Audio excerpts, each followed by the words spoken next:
Nurse આવીને કહે છે કે સોરી ભાઈ, અમે તમારા પિતાશ્રીને બચાવી ન શક્યા.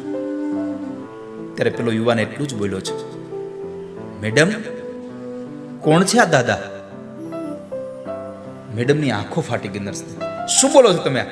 આ તમારા પિતા છે. એક બહુ સુંદર પ્રસંગ મને મળ્યો હતો, હું આપને મારે કાલ તમને કેવો હતો ને એ આજે કહું તમને. એકવાર એક ગણવેશધારી સૈનિક ફૌજમાં જે નોકરી કરતો હતો,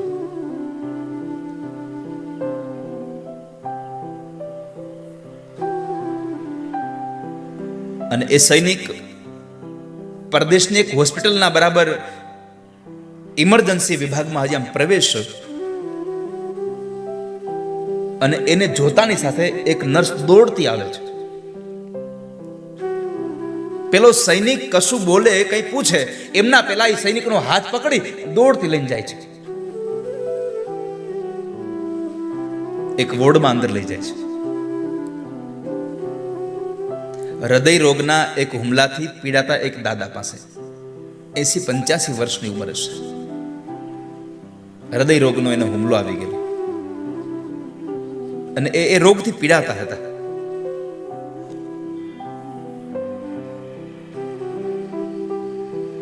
અને એ નર્સ એ સૈનિકને દોડતી લઈ આવી, અને જે દાદા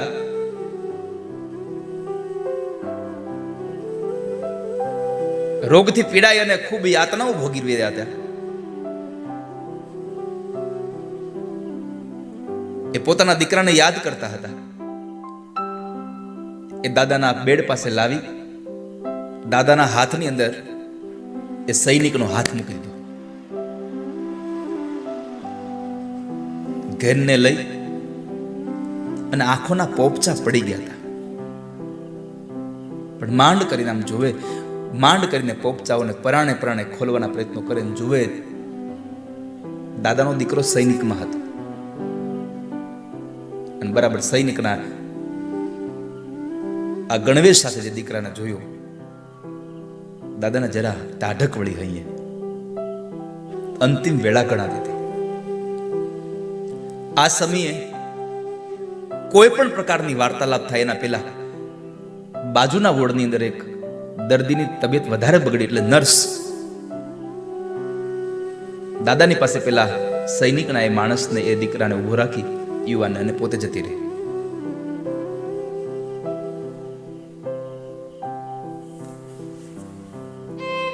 ખાલી દાદાને એટલું કહેતી ગઈ કે દાદા જુઓ, તમે ક્યારના કહેતા હતા ને કે મારો દીકરો સૈનિકમાં છે, એ રજા લઈને આવવાનો છે, આજ આવવાનો છે, જુઓ તમારો દીકરો આવી ગયો છે.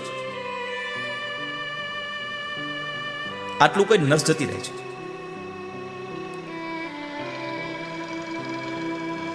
દાદા વારંવાર પોતાના ઘેનથી ભરેલા પોપચાઓને ઉપચા કરે, સૈનિકના એ ગણવેશમાં રહેલો એમના દીકરાને જોયા કરે છે. એકાદ ક્ષણ માટે મોઢું જોઈને પાછી પોપચાઓ પડી જાય છે. એ યુવાન પણ હવે તો દાદાના હાથને પ્રેમથી દબાવે છે. દાદાની આંખમાંથી જે અશ્રુઓના બિંદુ નીકળતા હતા એને લૂછી રહ્યો છે. દાદાનો ધ્રુજતો હાથ એ યુવાને પોતાના હાથમાં પકડી રાખ્યો છે.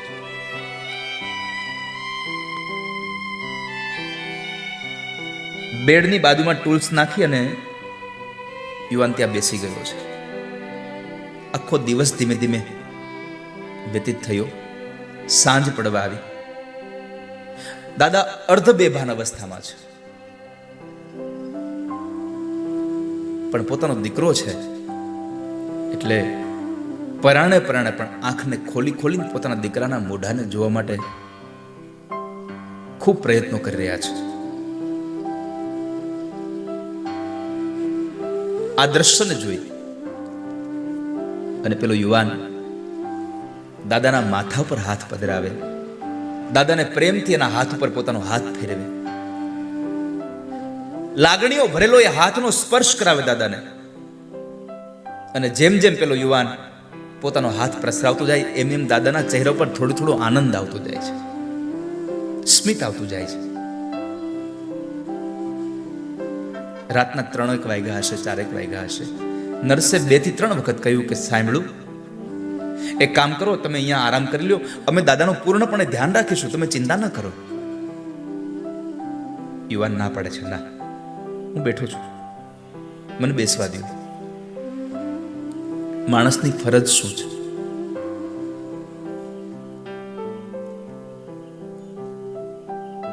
સવારના 5:30-6 વાગ્યા હશે. દાદાનો હાથ ધ્રુજતો હતો ને એ યુવાન પકડીને બેઠો હતો. અને એવામાં દાદાને ફરી પાછો એક હૃદયનો હુમલો આવ્યો. દાદાના હૃદયના ધબકારાઓ બંધ થયા, શ્વાસ અટકી ગયો. ડોક્ટરો, નર્સો એકદમ આવ્યા, દોડ્યા છે, આવી ગયા, ખૂબ પ્રયત્નો કર્યા હૃદય ચાલુ કરવા માટેના, પણ હૃદય ચાલુ ન થયું. પાછું ફરી પાછું હૃદય ધબકતું ન થયું તો ન થયું. ડોક્ટર અને નર્સે પોતાની ઔપચારિકતા પૂર્ણ કરી લીધી. જ્યારે નર્સ પોતાની સહાનુભૂતિ કરવા માટે પેલા યુવાન પાસે આવે છે, ઘટના હવે ઘટે છે, યાદ રાખજો. નર્સ આવીને કહે છે કે સોરી ભાઈ, અમે તમારા પિતાશ્રીને બચાવી ન શક્યા.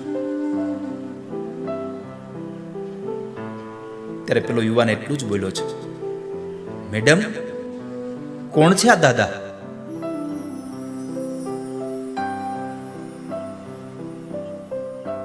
મેડમની આંખો ફાટી ગઈ. નર્સ, શું બોલો છો તમે? આ તમારા પિતા છે.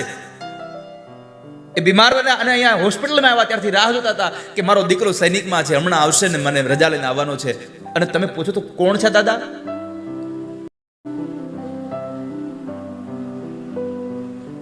ત્યારે પેલો યુવાન કહે છે કે હું સાચું કહું છું બેન, હું આ દાદાને કંઈ ઓળખતો નથી.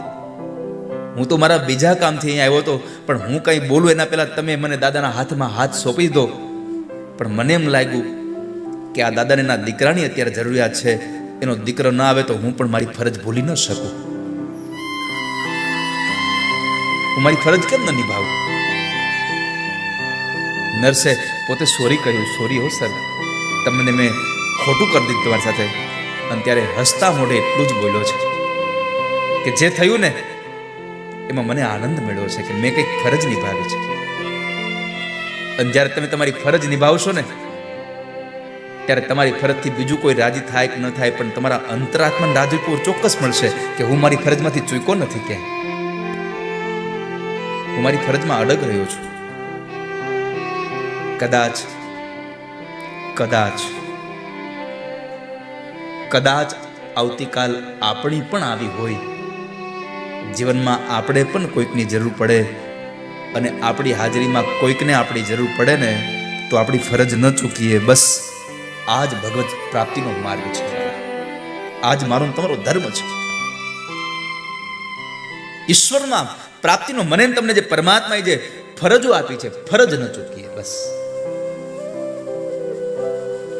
નહીં તો જેને કોઈ દિવસ જોયા નહોતા દાદાને, અને એ માણસનો હાથ પકડીને આખો દિવસ આખી રાત્રિ માણસ બેઠો રહે, અને પ્રાણ જતા રહ્યા ત્યારે છેલ્લે અંતે કહ્યું, કોણ છે આ દાદા?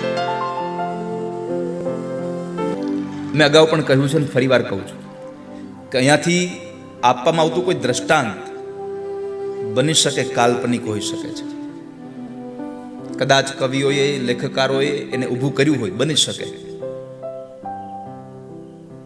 પણ એની અંદર સમાયેલો જે ઉપદેશ છે ને એ બહુ મોટો ભાવ ભજવે છે. એની અંદર રહેલો જે બોધપાઠ છે એ બહુ અગત્યનો હોય છે. અને જ્ઞાનનો વક્તા એવો જ હોય, દ્રષ્ટાંત કુશલો ધીરો. ભાગવતજીના મહાત્મ્યની અંદર કહ્યું પદ્મ પુરાણમાં કે જ્ઞાનનો વક્તા એવો હોવો જોઈએ કે જે કોઈ વાત અમુક એવી હોય તો અમુક વાતને દ્રષ્ટાંત સાથે પણ શ્રોતાઓને સમજાવે, અને એ શ્રોતાઓને એ વાતને પોતાની અંદર ઉતારાવે, એવો વક્તા હોવો જોઈએ. દ્રષ્ટાંત કુશલો ધીરો. એવી તાળી પાડો તો મારા રામની રે, બીજી તાળી ન હોય જો. તાળી પાડો તો મારા રામ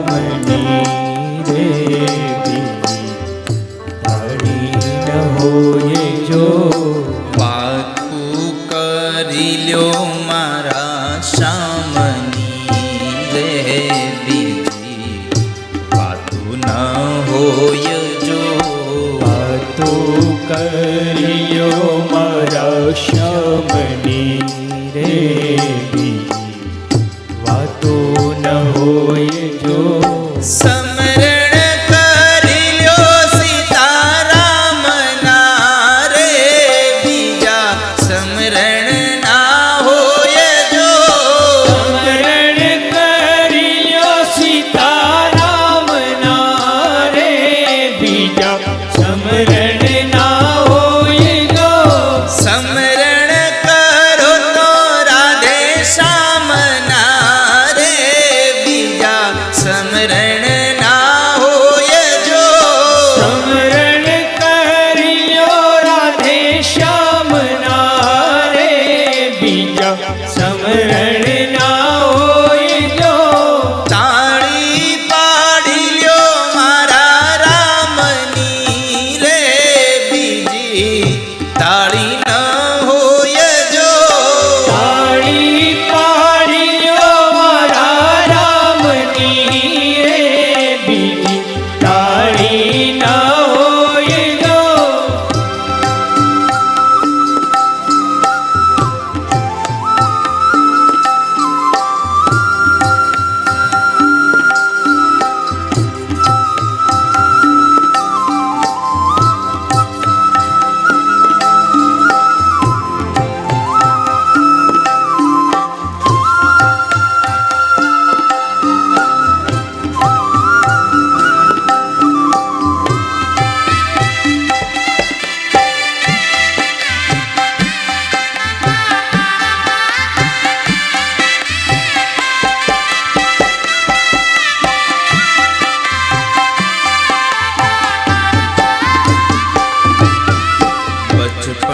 બચપણમાં ઘણો ફેર છે રે બચપણ કોને કહેવાય જો.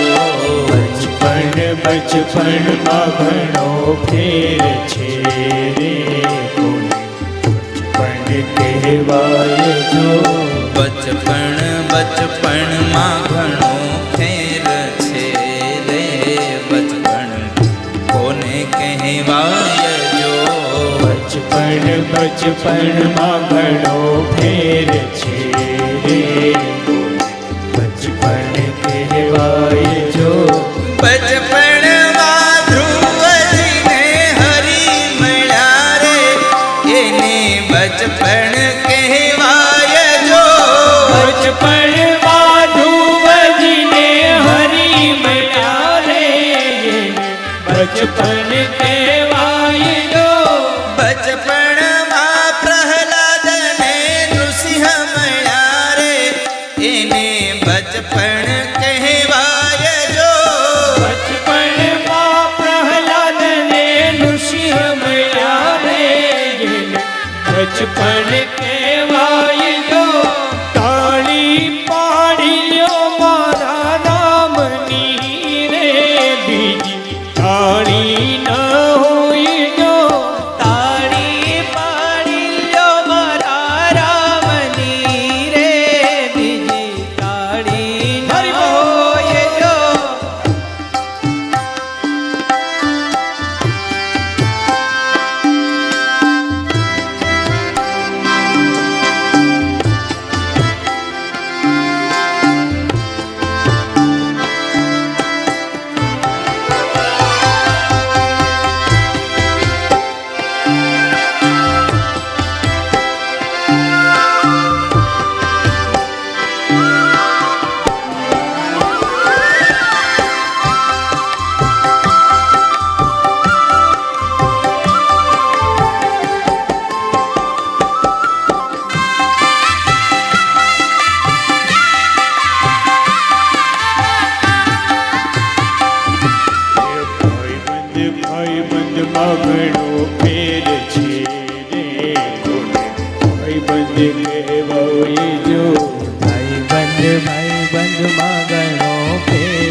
ભાઈબંધમાં ઘણો ફેર છે રે કોઈ ભાઈબંધ કહેવાય જો.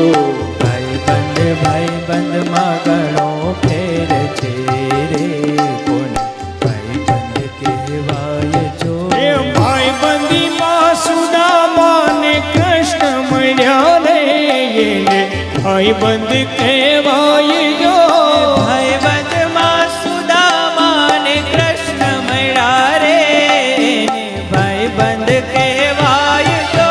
એ ભાઈબંધીમાં સુદામા ને કૃષ્ણ મળ્યા રે, એને ભાઈબંધ કહેવાય જો. ભાઈબંધમાં સુદામા ને કૃષ્ણ મળ્યા રે, ભાઈબંધ કહેવાય જો. તાળી પાડી લ્યો મારા રામની રે, બીજી તાળી ના હોય જો. તાળી પાડી લ્યો મારા રામની રે, બીજી તાળી ના હોય જો. એ વાતું કરી લ્યો મારા શ્યામની રે, બીજી વાતું ના હોય જો. વાતું કરી લ્યો મારા શ્યામની રે, બીજી વાતું ના હોય જો. તાળી પાડો તો મારા રામની રે, બીજી તાળી ના હોય જો. તાળી પાડો તો મારા રામની રે, બીજી તાળી ના હોય જો. વાતું કરી લ્યો મારા શ્યામની રે, બીજી વાતું ના હોય જો. વાતું કરી લ્યો મારા શ્યામની રે, બીજી વાતું ના હોય જો. તાળી પાડી લ્યો મારા રામની રે, બીજી તાળી. તાળી પાડી લ્યો મારા રામની રે, બીજી તાળી ના હોય જો. વાતું કરી લ્યો મારા રામની રે, બીજી વાતું ના હોય જો. વાતું કરો તો મારા રામની રે, બીજી વાતું ના હોય જો. સમરણ કરી લ્યો રાધે શ્યામના રે, બીજા સમરણ ના હોય જો. સમરણ કરી લ્યો રાધે શ્યામના રે, બીજા સમરણ ના હોય જો. એ તાળી ના હોય જો. તાળી ના હોય જો. વાતું ના હોય જો. વાતું ના હોય જો. તાળી ના હોય જો. તાળી ના હોય જો. વાતું ના હોય જો. વાતું ના હોય જો. તાળી ના હોય જો. તાળી ના હોય જો. વાતું ના હોય જો. વાતું ના હોય જો. તાળી ના હોય જો. તાળી ના હોય જો. વાતું ના હોય જો. વાતું ના હોય જો. તાળી ના હોય જો. તાળી ના હોય જો. વાતું ના